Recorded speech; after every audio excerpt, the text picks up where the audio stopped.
झाजेन कहते। झाजेन का मतलब होता है जस्ट सिटिंग डूइंग नथिंग, बस बैठे रहना, कुछ करना नहीं, सिर्फ एक ही ध्यान रखना कि आसन डोले ना। बड़ी कीमती है। अगर तुम शरीर को बिना डोले थोड़ी देर बैठने में समर्थ हो जाओ, जैसे जैसे शरीर का डोलना बंद होगा वैसे वैसे मन का डोलना बंद हो जाएगा। क्योंकि शरीर और मन दो चीजें नहीं, एक ही चीज के दो पहलू। जब शरीर नहीं डोलता तो मन कैसे डोलेगा? या मन न डोले तो शरीर का डोलना रुक जाता है। कहीं से भी शुरू करो, लेकिन अडोल हो जाओ।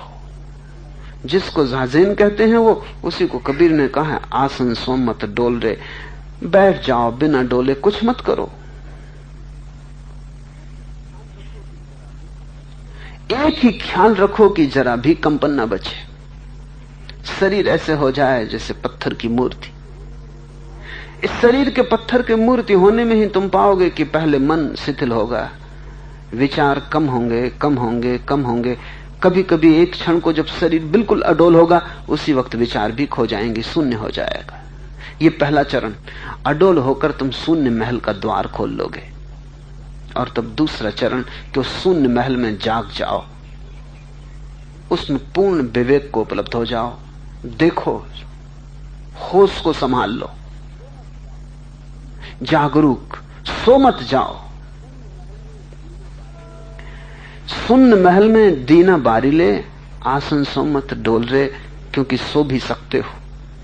अगर सो गए तो चूक गए, क्योंकि अगर तुम बिना देखे ही शून्य हो गए तो शून्य तुम्हारा अनुभव न हो पाया। तुम दरवाजे तक पहुंचे और वहीं सो गए, सीढ़ियों पर महल में प्रवेश न हो पाया। गहरी निद्रा में यही घटता है, शरीर अडोल हो जाता है। तुमने ख्याल किया होगा, जिस दिन नींद ठीक नहीं आती उस दिन तुम करवट बहुत बदलते हो। जिस दिन नींद ठीक आती उस दिन करवट कम बदलते हो। जिस दिन नींद सच में ही ठीक आती, जिसको कहते हैं घोड़े बेच के सो गए, उस दिन तुम करवट बदलते ही नहीं, क्योंकि शरीर अडोल हो जाता है। और जब शरीर अडोल हो जाता है तो भीतर स्वप्न शांत हो जाते हैं। तब सुसुप्ति आती है, जो स्वप्न रहित निद्रा है। उस सुसुप्ति का एक क्षण भी सुबह ऐसा लगेगा कि परम आनंद और ताजगी हुई। लेकिन कोई तुमसे पूछे कि सिर्फ सोने से आनंद और ताजगी कैसे हो गई, तो तुम भी ना बता पाओगे। तुम द्वार तक पहुंच गए थे शून्य महल के, लेकिन सोए थे, दरवाजे से वापस आ गए, भीतर प्रवेश ना कर पाए। पतंजलि ने कहा है, समाधि और सुसुप्ति में एक ही अंतर है, अन्यथा दोनों समान है। वो अंतर है कि सुसुप्ति में तुम्हें होश नहीं होता, समाधि में होश होता है। अन्यथा सुसुप्ति ठीक समाधि जैसी है, क्योंकि पहला चरण तो वही है कि शरीर बिल्कुल अडोल हो जाए, मन बिल्कुल शून्य हो जाए। और दूसरा चरण यह है कि तुम जाग जाओ, होश से भर जाओ। फिर सुसुप्ति समाधि हो गई, फिर सोना ही परम जागना हो गया।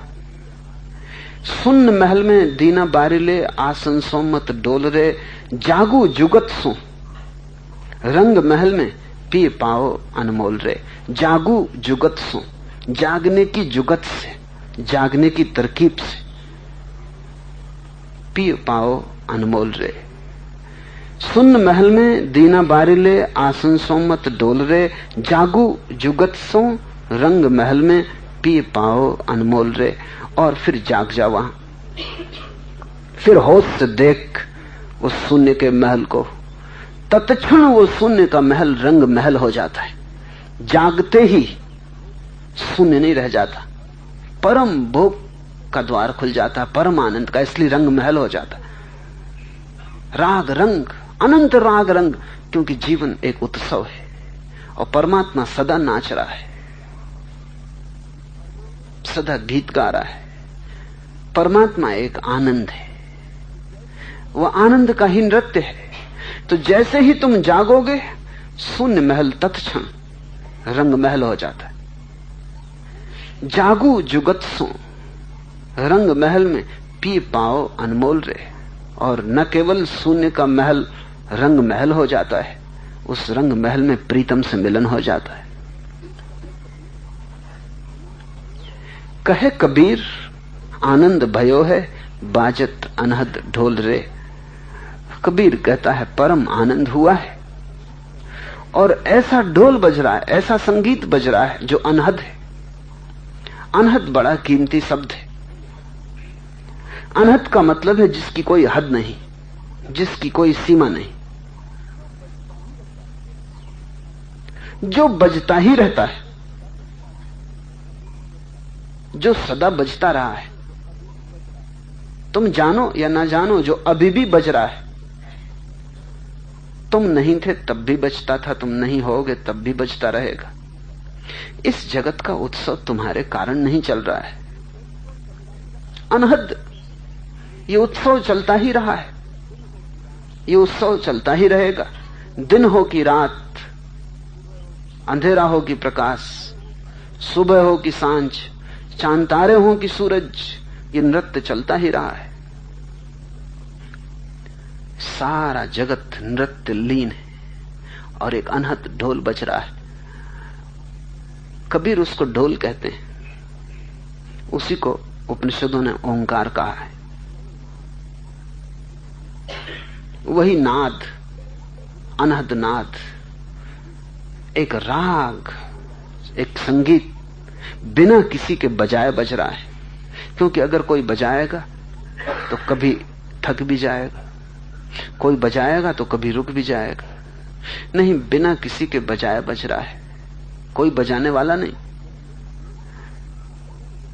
बड़ी गहरी धारणा है, और धारणा यह है कि कोई नाचने वाला नहीं, नृत्य चल रहा है। क्योंकि नाचने वाला होगा तो कभी थकेगा, कभी विश्राम करेगा। अस्तित्व एक नृत्य है, नर्तक वहां कोई भी नहीं। अस्तित्व सृजन है, सृष्टा वहां कोई भी नहीं, व्यक्ति कोई भी नहीं है।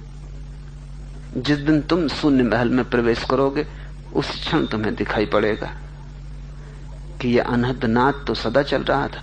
तुम बहरे थे, ये शून्य महल तो सदा ही रंग महल था, तुम अंधे थे, और ये प्रीतम तो तुम्हारे भीतर ही बैठा था। तुम ही हो प्रीतम, तुम ही हो प्रीतमा।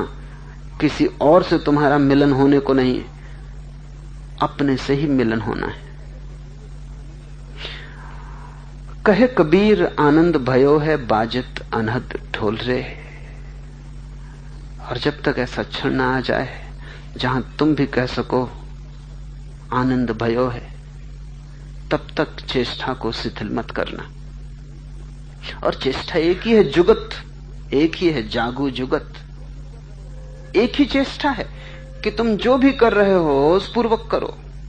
तुम इतने होशपूर्वक करो जो भी कर रहे हो कि धीरे धीरे होश की किरण तुम्हारी नींद में समा जाए। तब तुम्हारी सुसुप्ति समाधि बन जाएगी। तब तुम सोए सोए जाग जाओगे, तब तुम सोए में ही जाग जाओगे। तब तुम पाओगे सो भी रहे हो, जागे हुए भी हो। और जिस क्षण ऐसा घट जाएगा, उस दिन तुम कहोगे आनंद भयो है, बाजत अनहद ढोल रे। और जब तक ऐसी घड़ी ना आ जाए तब तक रुकना मत, क्योंकि बहुत से पड़ाव धोखा देते हैं कि मंजिल है। लेकिन जब तक तुम्हारा पूरा प्राण न कह दे कि आनंद भयो, और तुम नाचने ना लगो और अनहद ढोल ना सुनाई पड़ने लगे कि सब तरफ एक राग रंग है, समझ लें यात्रा के प्रारंभ में आदमी शांति की तलाश करता है। शांति मिल जाएगी। अगर तुम शून्य महल में सोए हुए भी प्रवेश कर गए तो शांति मिल जाएगी, लेकिन वो पड़ाव है, मंजिल नहीं। नींद से भी शांति मिल जाती। इसलिए तो डॉक्टर, चिकित्सक, मनोवैज्ञानिक अगर तुम अशांत हो तो ट्रैंकुलाइजर देते। नींद आ जाए तो शांत हो जाओ, अच्छी नींद आ जाए तो शांति आ जाएगी। पागल का भी एक ही इलाज है उनके पास कि ट्रैंकुलाइजर दें ताकि वो सो जाए तो शांत हो जाए। सोने से शांति मिल जाएगी। इसलिए धर्म का लक्ष्य शांति नहीं हो सकता। शांति तो सिर्फ प्राथमिक तैयारी, वो तो शून्य महल है। धर्म तो तभी पूरा होगा जब वो रंग महल हो जाए। इसलिए आनंद लक्ष्य है, शांति नहीं। शांति तो निगेटिव है, नकारात्मक है। शांति का अर्थ है कि तनाव नहीं, परेशानी नहीं। लेकिन इतना क्या काफी है? इतना क्या काफी है कि तुम परेशान नहीं? इतने से तुम कैसे कहोगे आनंद भयो है? इतने कहोगे कि दुख नहीं रहा। लेकिन दुख न होना कोई बड़ी उपलब्धि तो नहीं हुई। ये तो ऐसे हुआ कि पैर से कांटा निकल गया, लेकिन फूलों की वर्षा कहां हुई अभी। शांति नकारात्मक है, वो पड़ाव है। आनंद विधायक है, वो लक्ष्य। पहले शांति, और शांति मिलेगी अगर तुम आसन सोम मत डोल रहे उसको साथ लो।